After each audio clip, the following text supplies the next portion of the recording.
May I now invite your newly elected president, continuing to the new year, a royalist of great fame, Mr. Upul Jayasuriya. Honorable the Attorney General, Deputy President of the Bar Association, other office bearers, the Solicitor General, senior attorneys, my dear colleagues, ladies and gentlemen. As I rise before you this August Assembly for the second time since my last convocation, having been re-elected as the President of the Bar Association of Sri Lanka, it is my pride and privilege to place before you some of our achievements and state the way forward in the ensuing year with reference to the issues that we are encountering at the bar in Sri Lanka. Most of these projects have been undertaken with constrained financial support from traditional sources due to the unwavering manner in which we stood by the causes of the BASL. Nonetheless, we have been successful in implementing the projected plan of action due to the support of our donors and the unstinted support of many unsung heroes who did not surface on many an occasion and shun publicity. Be it organizing conferences at rural, national and international level, bar publications, software development, junior bar, social development and welfare of the bar, BSL management, etc. Many of our dedicated members have spared no pains with substantial sacrifice in all fronts in serving the bar and the BSL and cause of justice. I take this opportunity to thank them with all sincerity for a job well done and appeal to them to carry on with their good work in the ensuing year too. Can we be happy that we have done our duty and fulfill our obligations, in particular to the society in general? I shall quote from the former Chief Justice of India, His Lordship Chief Justice Altamas Kabir, when he addressed the Supreme Court a few days ago. I quote, "It is the duty of the legal fraternity upon its corporate social responsibility to give something back to the society in return for what we have been benefited. Issues of public interest should be foremost in the minds of a practitioner of law.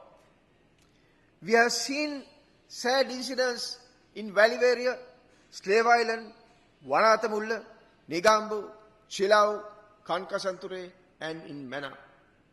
We have intervened in almost all these instances, not forgetting the CSR responsibility of the Bar Association.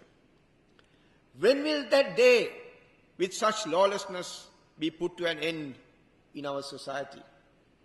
Peaceful demonstrations are banned, violating the fundamental rights of the people, right of association and freedom of expression on the basis it affects the free flow of street traffic, when the same is committed by the privileged by bringing the entire city traffic to a grinding halt for night races, no such orders are sought or imposed. Mega projects are awarded through the back door, costing people thousands of millions of dollars at varying rates that differ from one road to another, with a new nomenclature called unsolicited offers, just by one party. There is only one place that has to stand firm as a bulwark for the protection of the rights of the people. That is the judiciary. The appointing process of the judges that was once vested with the Constitutional Council is now vested with a single individual whose criteria is not the suitability, qualifications, or seniority, but mere arbitrary practice that lacks transparency. In total violation of the Latham House principles, to which we are signatories. Fundamental rights of working class, such as right to strike, right to protest, and the right to express their views through peaceful protest, which are guaranteed by local laws, including the Constitution and international covenants, are being stifled by way of restraining orders obtained from courts. Honorable the Attorney General, we are aware that even officers in your department are under severe pressure at times. Those who are in the highest echelons of governance are blatantly violating the law with the full glare of public scrutiny. If this situation is permitted, it would create a dangerous trend where the privileged persons have no law to obey. The bar and the bench can be referred to as the two sides of the coin, which are inseparable, as it cannot exist without the other. To achieve the independence of the judiciary, the independence and the strength of the bar is imperative. If the bar takes a partisan view and a lukewarm attitude on matters concerning the bench, the future of the judiciary is at stake.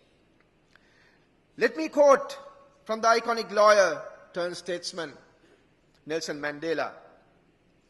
Our new order must therefore be based on constitutional democracy in which, regardless of race, gender, religion or political opinion, the law will provide for the equal protection of all. It will be an order in which the government will be bound by a higher body of rules, an empire of rules, empire of laws, and will not govern at its discretion. The 43rd Chief Justice herself had to pay her price and sacrifice with more than a decade and a half of her judicial career for standing up to her integrity. Up to date, she has been hounded out. Permit me to quote from Mahatma Gandhi, "The weak can never forgive. Forgiveness is the attribute of the strong." We, the bar, shall firmly be committed to the causes that are paramount to our integrity and the independence we stand for at the bar, with no change of course. When we recount the circumstances, time and personages of this tragic background and the guiltless life of Justice Sri Skandaraja, we find that the wrongs of headless anarchic attitudes and the ruin of a nation are on the cards and on the heads of the people of this country. The deprivation of that humble, simple man who sat behind the bench has been robbed from the Sri Lankan nation, a judge whom we could call a judge in the literal sense of the words.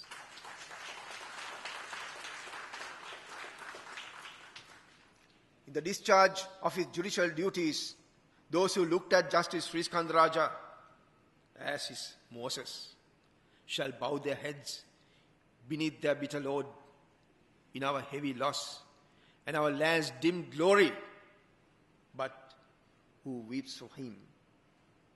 The hour is upon us when we must cry, though no mortal may ever hear of us. No more of him, but let's awake from the fearful palsy fallen upon the people and the answer to ourselves and to the system that robbed him of his rightful place. Our cry for justice is not only for those who come seeking justice, but judges themselves who cannot speak for themselves. It is time that transparent procedures are put in place and independent criteria based on merit be adopted, and turn our back to those who take positions that do not legitimately belong to them. It is imperative that remedial action be taken and that the executive acts sensibly in the future, or else the judiciary and the nation run the risk of losing more judges in the mold of Justice Sri Skandaraja. A loss which cannot be rectified or compensated, a loss which with profound consequences. We shall reject these interferences and manipulations that destroy the judicial independence beyond redemption. In the backdrop of abrogation by the 18th Amendment of the historical and salutary 17th Amendment that was assented to by the entire 225 members of Parliament, which created the Constitutional Council, the executive is now tasked with the authority to make appointments to the apex court at will. Similar powers were vested with the executive when appointments were made under the 78th Constitution with the likes of Chief Justice Neville Samarakon, Justice Dr. A.R.B. Amarasinghe, Justice Mark Fernando, and several others. However, their names will go down in our memory lane, inscribed and emblazoned for their courage in developing the law on fundamental rights, having had the intellectual capacity and the courage holding against the very executive that appointed them.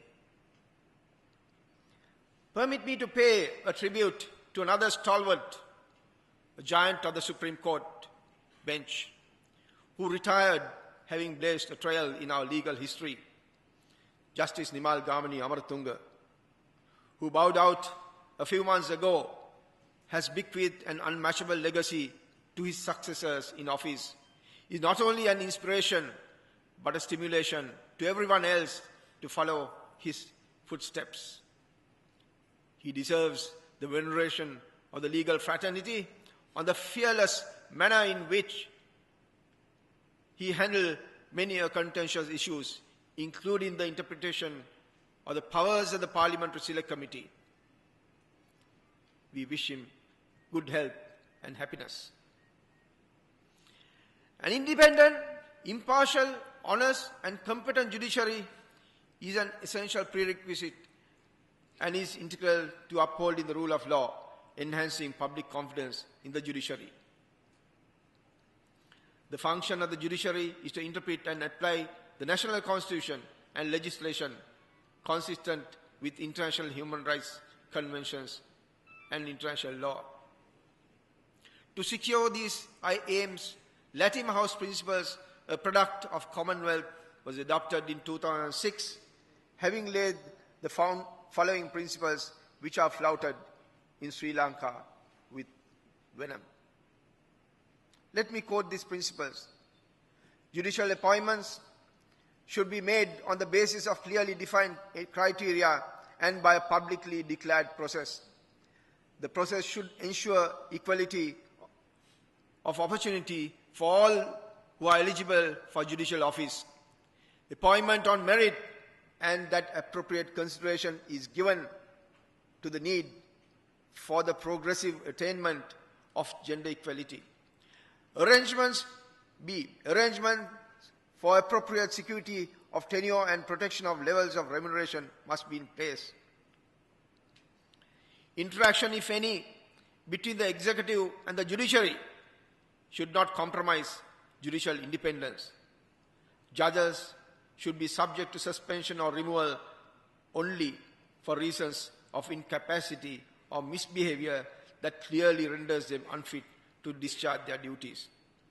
We are entitled to have the confidence that these principles that have been accepted globally will be respected in this country too, particularly holding the chair in office of the Commonwealth, which gave birth to the Latim House Principles. There should be a set of transparent criteria and due process for the appointment and promotion of appellate judges, which is not vested solely in the hands of the appointing authority.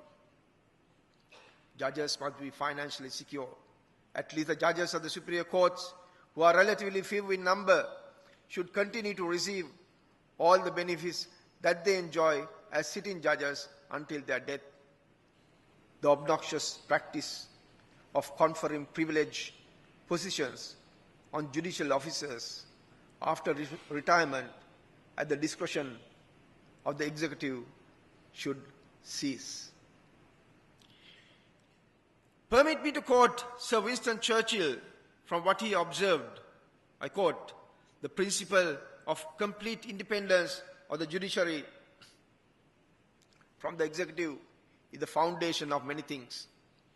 The judge has not only to do justice between man and man, he also has to do justice between the citizens and the state." In many instances, we hear people proclaiming that they have done right and make an attempt to justify, knowing very well that they have not done right. For those, I would like to quote the Indian icon, Mahatma Gandhi. The great, he said, "There is a higher court than the court of justice, and that is the court of conscience. That supersedes all courts." The time has come to drive sanity and restore intact in full glare of public scrutiny. Judges and lawyers, near and far, let's get together and cry for justice and equity.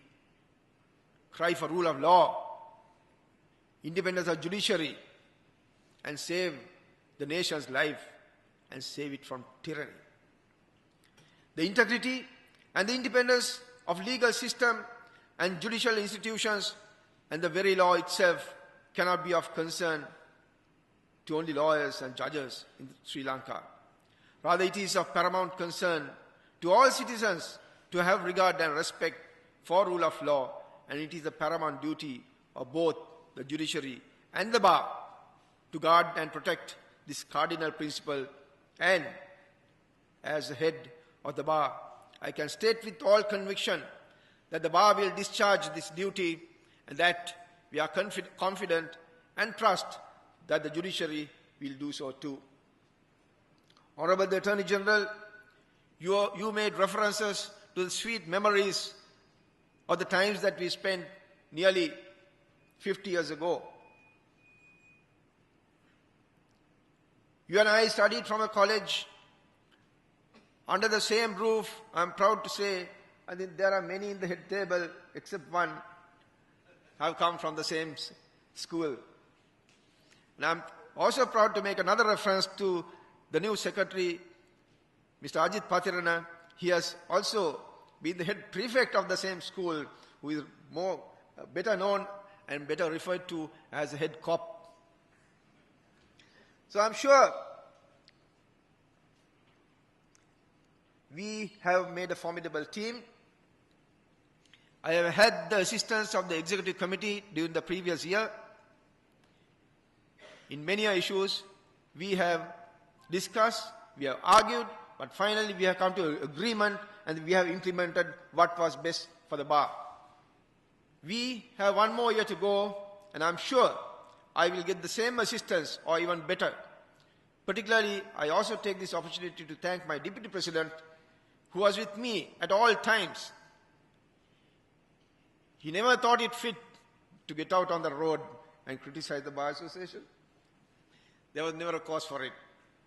So I thank you, Prasanna. Thank you for a good job done. Let's get together and move forward. Thank you, ladies and gentlemen. Thank you for all your presence.